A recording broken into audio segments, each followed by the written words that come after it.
Well, again, this is a storm that we have not seen before. There's parts of it have not been as bad as we thought, although they've been bad, but there are some parts coming that likely will be worse than what we have seen before and in some different areas. I'm glad to report that thus far, we have not had any reports of any fatalities. We hope that it stays like that, and we want to urge people again to be safe. Think about what you're doing. Don't take any chances. And remember, this water can be very dangerous, particularly when it's moving. The threat of severe flooding across the state remains very high, and we'll get into that with some details in a few seconds. Heavy rainfall has already hit several parts of our state, especially the low country.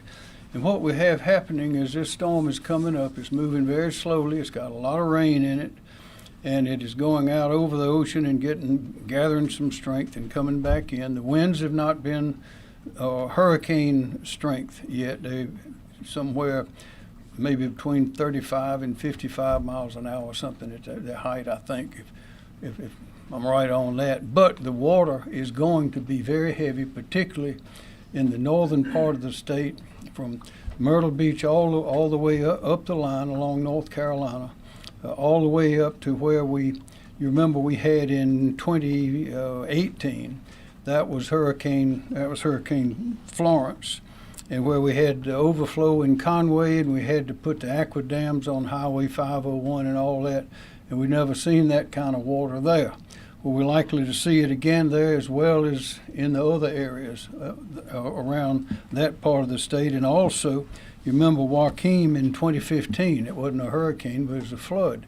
That came right here through the Midlands. We're likely to see that again. And you remember we had a number of dams breaking. We had water that was over the roads around Forest Acres. Cars were on the bridges there going across Gills Creek and being covered with water. And it comes up fast and it moves fast. So we're likely to have both of those areas having that kind of activity this time. Maybe not, maybe we will. But we were preparing for that kind of heavy rainfall and the danger that comes with that kind of flooding. We're confident there's going to be flooding. We're confident there's going to be a lot of rain. The only question is how much is it going to be? As I mentioned, we have no fatalities, but there have been instances of people driving around barricades. I ask everybody to remember, somebody made a decision, competent people, to put that barricade there for a reason. Don't drive around the barricade. Don't drive through water. Don't walk through water like that. Be very careful. Also, yesterday we received a federal emergency declaration, which we had asked for, which provides assets for protection. That includes these swift boats, it includes some people, maybe helicopters, maybe vehicles, those kind of things. And we'll hear from a representative on that in a moment as well. Now later we will, of course, we'll be seeking money for reimbursement for money that we spent, as well as some money to help rebuild things if necessary that have been destroyed. Final point is, remember, please get your information only from official channels.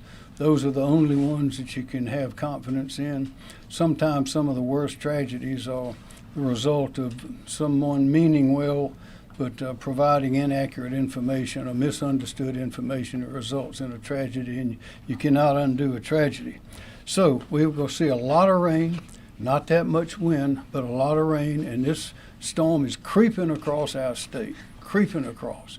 And so that's one of the reasons we have so much of this water. So we urge everybody to be careful. And now I'd like to call on John Quagliarello of the National Weather Service to provide details on what I just said and more. John? Thank you, Governor. Good afternoon. So as the Governor had mentioned, a dangerous situation is unfolding across portions of the state, with life-threatening flash flooding ongoing, which has closed roadways and resulted in some water rescues. We've already experienced significant rainfall, with widespread 9 to 13 inches across southern South Carolina.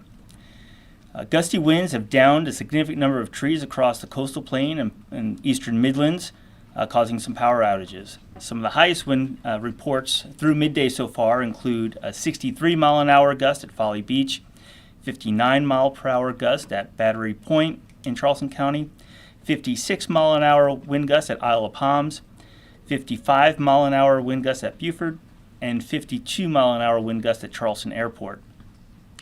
Tornadoes have also likely occurred in Edisto Beach, Kiowa Island, Monk's Corner, Ladies Island, West Ashley, and Isle of Palms.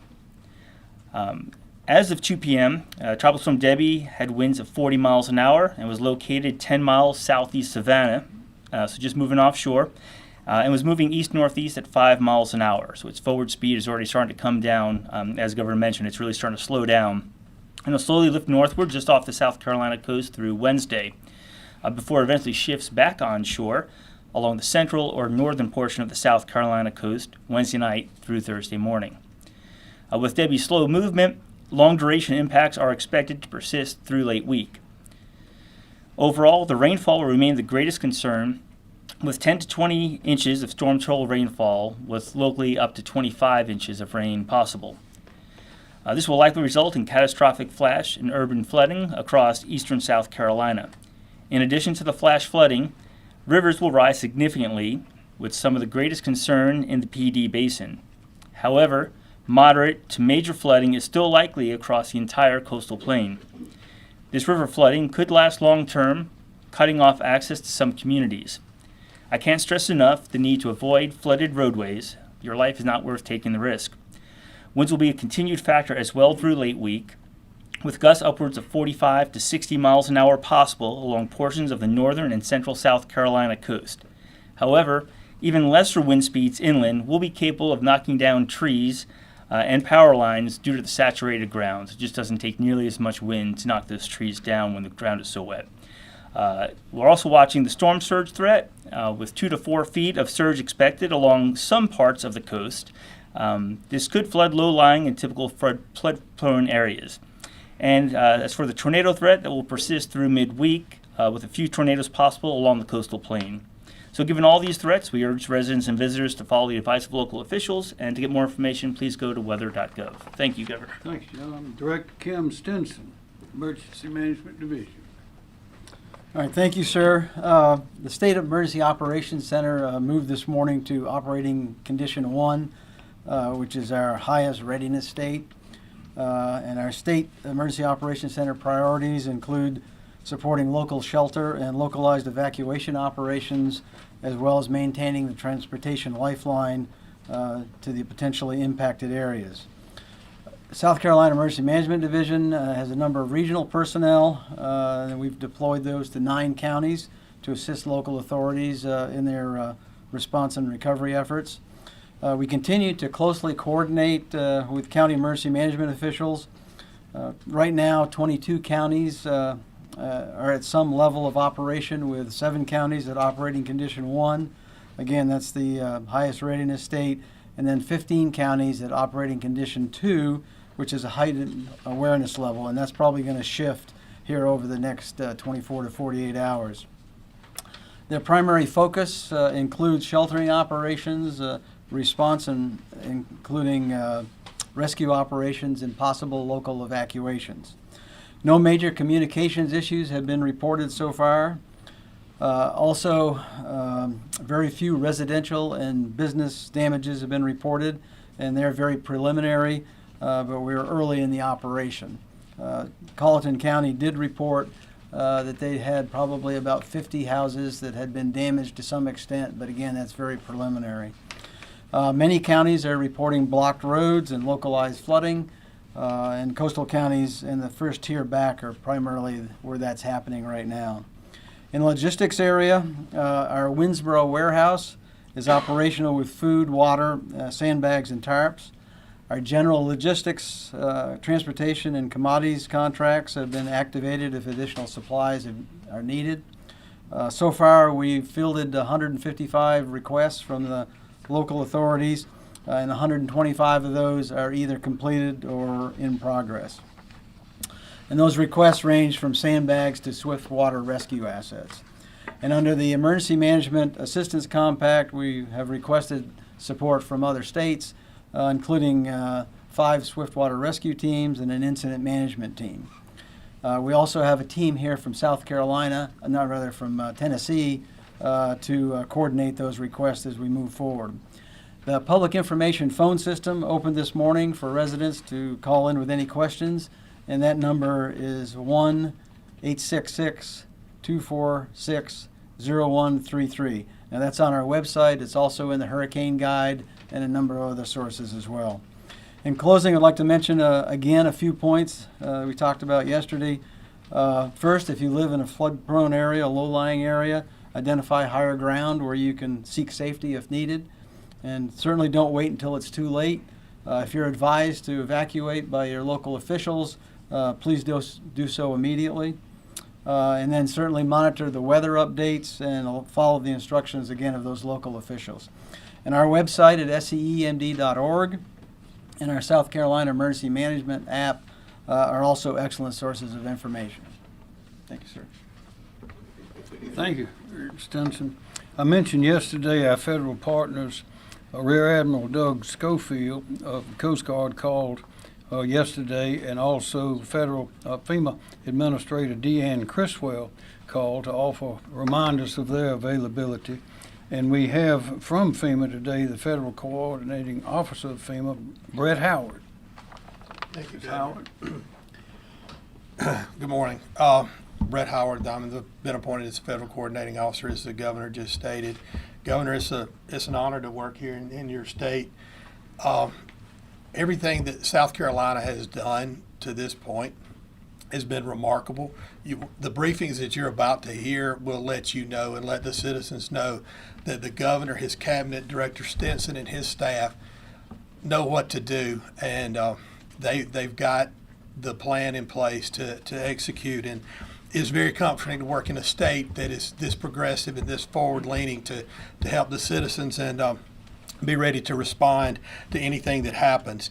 And our concerns at FEMA go out, our thoughts and prayers go out to the families and the communities who are fixing to have either already undergone or about to undergo possibly catastrophic and historic flooding in their areas, like the Governor said, like they've never seen before. Yesterday, the Governor talked about President Biden made a declaration for South Carolina. He turned on the ability for federal resources to come in and support the state. My job right now is to make sure that I am not late to the need. Whatever the Governor, whatever Director Stinson, whatever the state needs, I want to make sure we have it in place, ready to respond to whatever it is they need it to. And you've heard that we've already had we've turned over 5 urban search and rescue units, federal search and rescue units, teams that have that swift water capability to the state. It was their request, and we have sent them to the state to deploy as they see needed. And we're right now working with the Governor, the Director Stinson, their team to determine what else, what are we missing, what do we need to be thinking about going forward, what other federal resources can we bring in and have ready to deploy should the need arise. I want to reiterate what the Governor and Director Stinson said. Pay attention, everybody, pay attention to what the local officials are telling you to do in those correct channels, not just hearsay, word on the street. Listen to them, heed evacuation orders if they're asking you to move, and just stay alert to the weather and and follow those instructions by your local government. Right now, we're coordinating with the state on anything they need. As I stated, we have our staff here, the IMAT team, Incident Management Assistance Team, arrived today. Other federal staff and agencies are en route, and we are poised to assist the state and whatever you need, Governor. Thank you. Thank you very much. General McCarty, Dan McCarty, National Guard. Thank you, Governor. The soldiers, airmen, and employees of the Military Department of South Carolina, along with our State Guard, are continuing to work to be in a position to support the state in response to Tropical Storm Debby. We have currently over 100 soldiers on state active duty, and that number will continue to grow through today and tomorrow. We will have currently approximately 50 high water vehicles and recovery vehicles that are on duty. Priority given to the southern part of the state. We will continue to put and move vehicles to the central part of the state, as in the Charleston area, Berkeley, Georgetown area, and then on up into the PD region over the next day.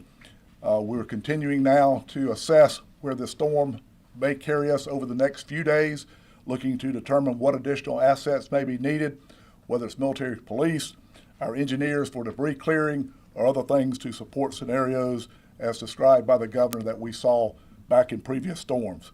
Our aviation assets are prepared to support LLR in the search and rescue. Our HART teams are ready. However, the weather conditions right now would preclude that from being a mission that we could undertake. We have 6 liaison officers currently deployed to affected counties, and we have additional liaison officers moving now.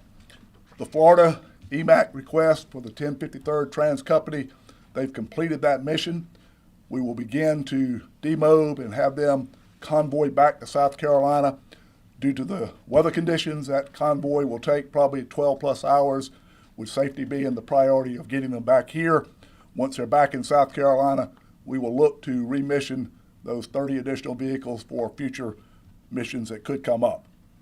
The dual status request form, the governor has signed that letter. It will be sent through channels. What that does is allow the state of South Carolina, the military, the National Guard, to better utilize federal assets, Title X forces, if the need were to arise. Thank you. Thank you, sir. Secretary Powell, Justin Powell, Department of Transportation. Thank you, Governor. The state's transportation network is starting to feel the effects of Tropical Storm Debby's heavy rains. As of 1:30, we have 48 state roads that have been closed as a result of floodwaters. That number will be fluid as we go through this event, as roads are opened and closed as we go along. We've been keeping an eye on very closely on I-95 down in Jasper County. It is currently open to traffic. However, we have had to close ramps on exits 22 and 33 there due to flooding on the ramps. SCDOT has 2,300 personnel mobilized yesterday and has the same complement mobilized today, working round the clock to respond and recover from this event.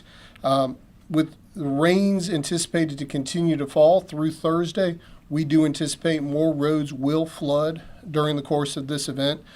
We strongly advise residents to stay off the roads if at all possible. If you do go out, we encourage you to take your time, drive slowly, and resist the temptation to go into floodwaters. It is simply not worth the risk. Thank you, Governor. And I would add to that, as Director Powell, Secretary Powell mentioned, the rain is going to continue to fall, we know, through Thursday. But when it gets into the rivers in North Carolina and up in the headwaters of the rivers in our state, it all comes our way, so it takes time. So a lot of this flooding will happen likely after that date, so we have to be alert for a long time. Yes, sir. Director Woods, Rob Woods. Yes, sir. Department of Public Safety. Good afternoon, Rob Woods, South Carolina Department of Public Safety. SCDPS operational priorities remain the same. We're responding to traffic collisions, disabled and stranded motorists, as well as assisting with road closures. Our number of personnel currently assigned to this operational period, which began at 7 o'clock this morning, will end at 7 o'clock this evening, is 235 law enforcement personnel assigned to patrol. That's from the Midlands to the coast. That includes personnel from SCDPS, or Highway Patrol and State Transport Police divisions, as well as personnel from the South Carolina Law Enforcement Division, South Carolina Department of Natural Resources, and the South Carolina Department of Pardon, Parole, and Probation. Tonight, we will have a total of 186 personnel that will be working the night shift, 7 p.m. to 7 a.m., and that will also include DPS personnel, SLED, DNR, and Triple P. That's a total of 421 law enforcement personnel currently assigned to the mission. Just to give you some numbers in terms of what our calls for service have done over the past day. These are numbers from yesterday, from 7 a.m. to 7 p. and 7 p. to 7 a. this morning. And these calls, just so you know, again, are focused on what I've already mentioned: disabled motorists and stranded motorists, collisions, and then closed roadways.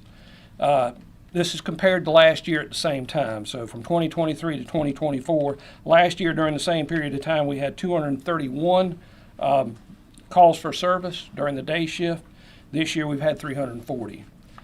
During the night shift, the second shift, we had 344 last year, 113 last year, and 211 this year. So the total numbers in terms of calls for service over that 24-hour period was 344 for 2023 and 551 for 2024. So obviously our calls for service have gone up significantly.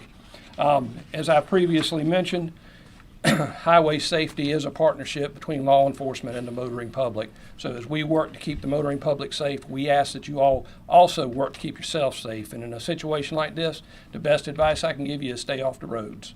And if you've got to travel, please adjust your driving behaviors according to the weather, and that is especially reducing your speed. Thank you, Governor. Thank you, Director Wood. Director Mike Leach, Department of Social Services. Thank you, Governor. Good afternoon. Our agency, mass care teams, volunteer organizations such as Red Cross and Salvation Army, and many others are working side by side with our counties to support shelters for those who are displaced by the storm. Currently, South Carolina has 11 open shelters, 2 shelters in Beaufort County, 2 in Berkeley County, 2 in Charleston County, 2 in Dorchester, 1 in Jasper County, and 1 in Orangeburg, and 1 in Williamsburg. We're in the process of opening more locations at county requests in Charleston, Florence, and Georgetown later today, and likely there will be additional shelters opening over the next 24 to 48 hours. And so, please check with your local emergency managers. The local county officials will be sharing that information when a new one opens up, or you can go to www.scemd.org or download the SC Emergency Manager app to find one near you. Marion and Dillon counties each requested shelter support with plans to open in the next 24 hours. And our agency is ready to support all locations and have the capability of supporting more as requested. What to bring? With all evacuations, it is important to bring a few things. Bring helpful documents, identification, homeowner or rental paperwork, insurance information, if you have any. And we recommend evacuees bring blankets, sleeping bags, pillows, and comfort items, medications, and any special foods if you're on a restricted diet. We have partners supplying food and water at all operating shelters. And if you forget any medication or vital durable medical equipment, we will do our best to assist in its replacement when it is safe to do so. So again, for shelter information, please go to scemd.org. Thank you. Thank you, Director Leach. Director Myra Reese, Department of Environmental Services. Okay, thank you, Governor. Good afternoon. Our priorities at Department of Environmental Services remain the same, but I want to say that a key priority for us is to maintain open lines of communications with our local officials around the state to provide information and assistance. We have been having daily conversations with many county officials to help answer questions and offer guidance and recommendations as we all prepare and continue to experience this extreme weather event. Many of those conversations are centered around dams. And as you may be aware, I'm sure, severe weather events stress and really test our state's infrastructure, and dams are no exception. So here's an update as far as the dams in South Carolina, any impacts we've noted already. We've had only one report of one dam breach. That one was located in Colleton County. It was one of the smaller dams that's not even regulated, so there were no impacts to homes or roads. The result of that breach, the water actually flowed to Black Creek. Now, what that means is it could contribute, to some of the localized flooding, but no homes or roads were impacted. I do want to also say that yesterday I mentioned that we had identified about 19 dams that we wanted to take a last-minute check. And I want to offer some clarity on that. We have one of the most experienced, best dam safety programs in the nation. And I think a lot of that is due to the experience that we've had over the years in being so well prepared. We're very engaged nationally. And there are things that we learn every storm, and we learn from other states. And that information and expertise helped us identify those dams that we just wanted to take a last-minute check to see if any additional actions might be warranted. The results of those assessments were back on my desk by the end of the day, and I'm happy to say that there were no urgent issues identified in those assessments. I do also acknowledge that there are many citizens that have concerns about dams, and so we do have a number that I want to share, a new number, Governor, because we had quite a few calls yesterday. This number is called our Public Information Phone System, and that number is 1-888-246-0133. That's 1-888-246-0133. So if you're a business or a citizen and you're just want to get some information about the status of dams in your community, you can call that number. I also want to mention drinking water and wastewater systems across the state. We've had no reports of issues reported at this time related to delivery of safe water to our communities, and systems are well prepared with emergency action plans if necessary. From a wastewater perspective, there have been no reports of system-wide impacts, but as expected, we would expect sanitary sewer overflows. Stormwater systems and wastewater systems, just those the delivery systems, are being infiltrated with a lot of additional water, and as a result, you could see some of these overflows. And that also leads to another point I want to make. You keep hearing from all the agencies the importance of staying out of floodwaters. From an environmental and public health perspective, we need to recognize that in the future, when the floodwaters clear the roads, there's still going to be pockets of saturation around homes, and it's very tempting for people, especially kids and children, to play in those waters. Just emphasize that some of that flood water can have bacteria in there, and also chemicals from urban runoff and stuff. So just wanted to emphasize that. And then in closing, I will just mention coastal impacts.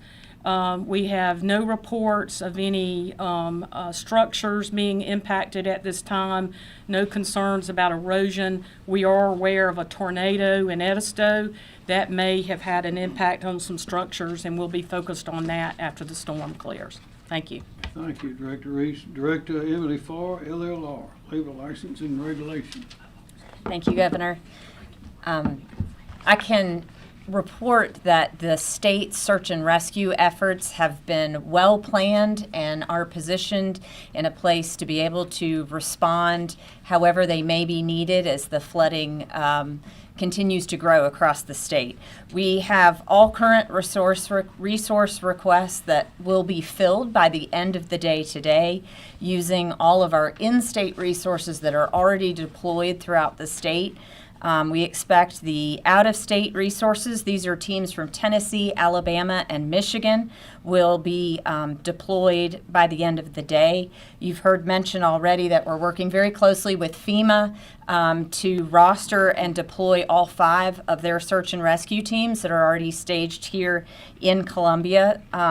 We really appreciate all of the partnership and help across the state of our firefighters across the state that make up our in-state resources for search and rescue, and of course all of these teams outside of the state and with FEMA to help really build a strong search and rescue plan for our citizens.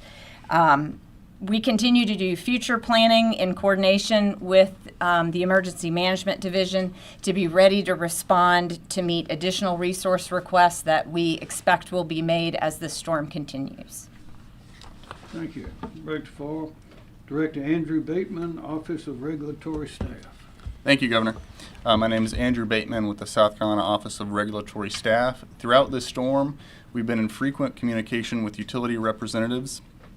As of right now, we stand at approximately 12,129 storm-related outages statewide. Currently, counties in the Low Country, such as Colleton, Beaufort, and Charleston, have been the most impacted with significant amounts of rain and power outages. As the storm progresses and moves north, we expected the PD to be significantly impacted and are expecting widespread power outages. After speaking with utility representatives, I know that they have crews working around the clock diligently to restore power. However, as it is safe to do so. However, please be mindful that as standing floodwaters occur, that may hamper and delay some of the restoration efforts. Thank you. Thank you. Thank you very much. Does anybody have a question? Yes, sir. I got some information from, this is for Director Reese, some information earlier about McCready Dam, I believe, which was causing some evacuations. Were folks successfully evacuated when there were concerns about that dam, and how many were impacted? We had a call with Colleton County this morning to talk about McGrady Dam, plus the one I mentioned, the unregulated dam. We got together our experts with their experts at the local level, and what we determined, there were some reports that maybe it was failing. Actually, what was happening with that dam is the emergency spillway was working as designed, and so it was taking that pressure off of the dam. However, there's so much flooding and so many other things. The county is doing a great job observing that dam. I can't recall the exact number that were impacted as far as homes, but we're really stressing to folks to make sure they follow the advice of the local officials. So folks were successfully evacuated when that initial report came out? I'm not sure. We would have to get that from the local officials. Okay, thank you. Director Reese, actually, to follow up with that, so you mentioned that of the 19 dams that you approximately assessed, you had no concerns, regarding those. Could you give me an idea of where these dams were? Like, where were these dams that you were considering that now are of no concern to you? One of the, we use a lot of parameters and criteria, but certainly the projected rainfall is one of those first things we look at. And if you look at some of the maps that John Q has shared and some others, where it was, I forget the different categories, but I know there was moderate projected rainfall, significant. We really started with those areas, and we came up, I think, with 8 that were worst case scenario projected rainfall, and then that next layer we added about 11 more. And just an example, I'll give you an example, is that some dams do not have spillways. And so it's just important to make sure those levels were lowered. And in many of those cases, when we went out there, we were able to note that. And then, like I said, we do a lot with lessons learned and just knowing the design of dams very well and the conditions and what we've experienced in the past. There may not be a current condition that gives us a signal it's a problem, but just our experience is saying this is one we probably need to check. Okay. And to be clear, there were no issues with anything that you found That's anything correct. that you're particularly concerned about? That's correct. Okay. And the dam owners did what they needed to do. Director Reese, if the state receives all of that potential rainfall that is predicted over the next few days, do we have any idea how long it will take after the storm stops for the water levels to recede to normal? Are we talking about perhaps a week, 2 weeks? What are the anticipations there? I can't come up with an exact projection. I think it's going to be site-specific, dam-specific. And if there's any risk, we will do a post-storm assessment. And if we come across a dam that looks like it's at full capacity and the spillway and just the current design is not getting some of that relief off, we may be working with the dam owner to put some siphons in there to relieve some of it. So just as important as our pre-storm assessments or our post-storm assessments. Thank you. I'll add this about dams and water. When we were about to have a pit overflow in Conway, and we had to put those barriers out along the side of 501 so people could get in and out of Myrtle Beach and Horry County, it was dry. The rains were gone. And this is the water that was building up in the rivers and coming down. So we know that's going to happen. And also, one point, Myra, how many dams do we have? About 40,000 or something like that in the... We have 2,400 regulated and a total of about 40,000. total of about 40,000. That means there's a lot of water in South Carolina, even when it's not raining. That's good, because some states don't have any water and they have very few dams to worry about. So we always need to look on the bright side of that. Any more questions? It was, Yes, sir. Excuse me. It was mentioned earlier that there's 11 open shelters. Do you know how many people are currently in those shelters? Yeah, there's currently 85 citizens who are in the shelters. 81 of those are in Charleston County. 2 are in Dorchester, and 2 are in Jasper at this point in time. Shelters. I didn't hear one in Colleton County yet. We've heard about lots of flooding there. Is there any plans to put one in Colleton County? Where should those folks go? Should they have already been evacuated? Yeah, I think that the local county officials are determining the need for a shelter there, and we'll be working with them to determine if that's needed. Thank you. Any more questions? Governor, you mentioned that there are no fatalities, which is excellent news. Have there been any reports of injuries so far? I'll ask. Reports? So far, no. So far, no. And I believe, as Director Stenson mentioned, the swiftwater rescues. Do we know where those have been conducted? I don't. We haven't. Go Sorry. ahead. We haven't had to conduct any rescues yet, at least as of a couple hours ago. But all of the teams are in place when or if that is necessary. Thank you. Yes. More questions? Yes, sir. Governor, at this point, has the situation changed from last night concerning having no evacuation orders that you plan to issue or any state agency? Nothing has changed. And are there any local evacuation orders that y'all want folks to heed? We're here in Jasper County, maybe. I don't know of any.